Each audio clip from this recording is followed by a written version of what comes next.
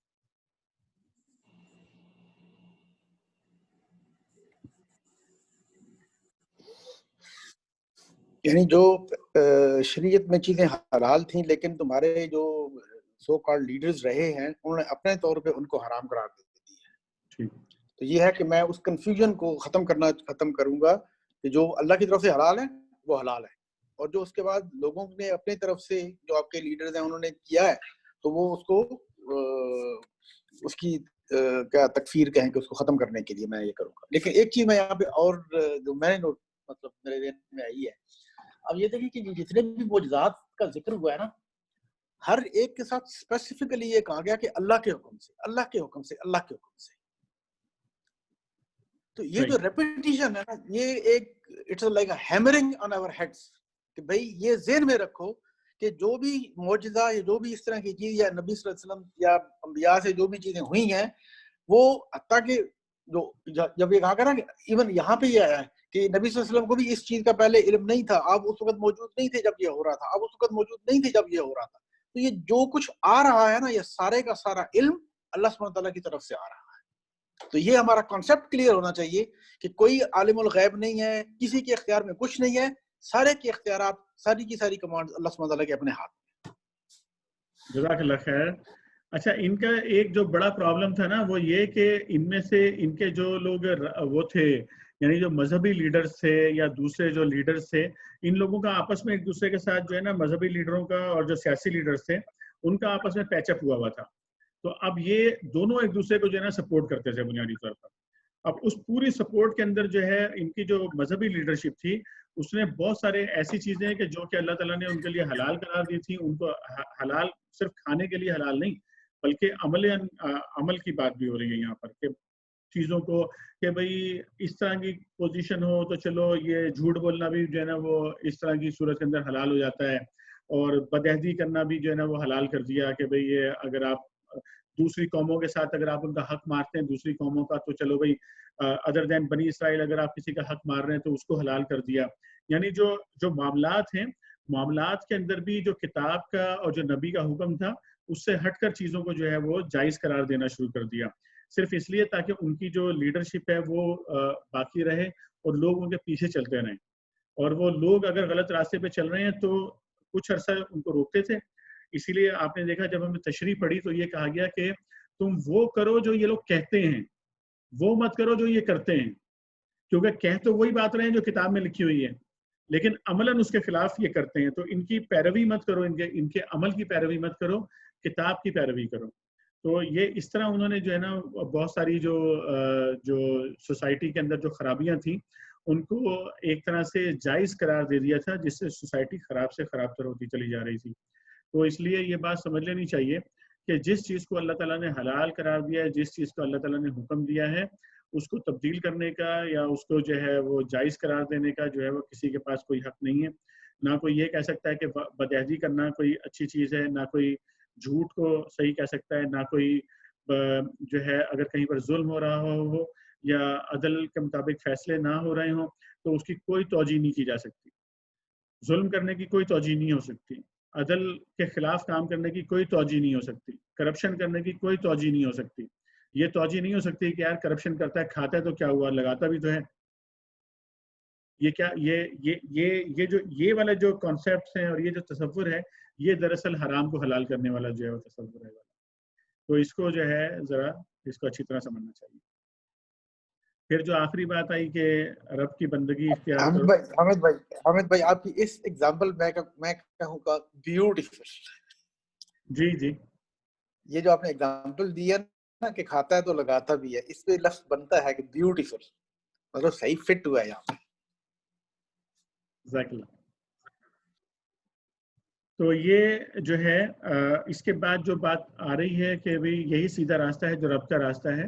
یہ کل ہم نے پڑھ لیا تھا دین کے حوالے سے کہ دین کا جو تصور تھا کل ہم اس کو تفصیل سے پڑھ چکے ہیں. تو یہاں پر جو نبی بھی دنیا میں آئے ہیں وہ دین کا وہی تصور لے کر آئے ہیں جس کو ہم نے کل یہاں پر تفصیل سے پڑھا تھا اور اس کے مطابق ڈسکشن کیا تھا. آج کے جو ہمارا اسٹڈی سرکل ہے اس کا ہم یہیں پر انشاءاللہ اس کو اسٹاپ کریں گے اور کل انشاءاللہ پھر اس سے آگے بڑھیں گے. آیت نمبر 52 سے انشاءاللہ جو ہے ہم شروع کریں گے. اور ظاہر ہے کہ جیسا میں نے پہلے بھی آپ سے کہا تھا کہ جب یہ ہم ڈسکشن کر رہے ہوتے ہیں تو بہت سارے سوالات اٹھتے ہیں اور اس کا مقصد بھی یہی ہوتا ہے کہ ذہنوں میں سوالات اٹھیں, ذہن جو ہے وہ ایکٹیو رہے. سوالات اٹھتے ہیں تو پھر ہم مزید ڈسکشن کرتے ہیں, مزید مطالعہ کرتے ہیں, مزید ریسرچ کرتے ہیں اس کے حوالے سے. تو آپ کے ذہنوں میں کوئی اور سوالات اٹھ رہے ہوں تو پرسنلی مجھ سے بات کر سکتے ہیں. دوبارہ جب نشست ہو تو اس کے اندر بھی آپ اس کو اٹھا سکتے ہیں. وآخر دعوانا الحمدللہ رب العالمین. باقاعدہ نشست کے اختتام کے لیے دعا کے لیے میں جو ہے آج درخواست کرتا ہوں. میں مہتاب بھائی آپ کروائیں گے دعا؟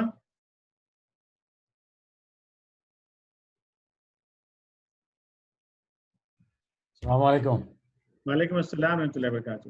آپ دعا فرمائیے آج. صلی اللہ علیہ نبینا محمد. یہ اللہ تعالیٰ جو کچھ ہم نے آج پڑھا ہے یہ اللہ تعالیٰ اس کا ہم کو اجر عطا فرما اور آمین. ہم لوگوں کو جو ہم اس کو قرآن کو اور اس کی جو کیا ہمیں اس کو کنٹینیو رکھنے کی توفیق عطا فرما.